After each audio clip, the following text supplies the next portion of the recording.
अशोक खरात प्रकरणात 3च दिवसात महिला आयोगाच्या अध्यक्षांचं पद गेलं. माझी सुनेत्रा पवारांना विनंती आहे की आपण या पक्षाच्या राष्ट्रीय अध्यक्ष आहात आणि अशा व्यक्तीला आपल्या प्रदेशाध्यक्ष पदावरून जे आहे ती तातडीनं हकालपट्टी आता करणं गरजेचं आहे.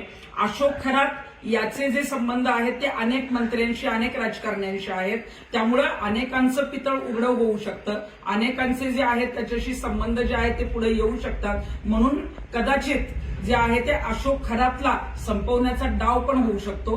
काल काही पीडितांचा फोन मला नाशिकमधून आलेला होता आणि त्यांनी सांगितले की 24 तारखेपर्यंत जी आहे ती पोलीस कस्टडी अशोक खरातला मिळालेली आहे, पण 24 तारखेला त्याला कोर्टात नेत असताना झटापटीत मारलं गेलं अशा पद्धतीचा जो आहे तो एन्काउंटर अशोक खरातचा होऊ शकतो आणि हे प्रकरण पूर्णपणे बंद करण्याचा जो आहे तो डाव आहे. त्यामुळं मला मुख्यमंत्र्यांना सांगायचं की अशोक खरातने इतकं काम केलेलं आहे, इतके लैंगिक शोषण केले की त्याला जे आहे ते असं तातडीनं संपवून चालणार नाही. त्याला प्रत्येक दिवस जो आहे ती सजा मिळाली पाहिजे आणि म्हणूनच अशा पद्धतीनं जर अशोक खरातला मारायचा डाव असेल तर मात्र तो उधळून लावला पाहिजे आणि मुख्यमंत्र्यांनी याच्यामध्ये लक्ष घालणं गरजेचं आहे.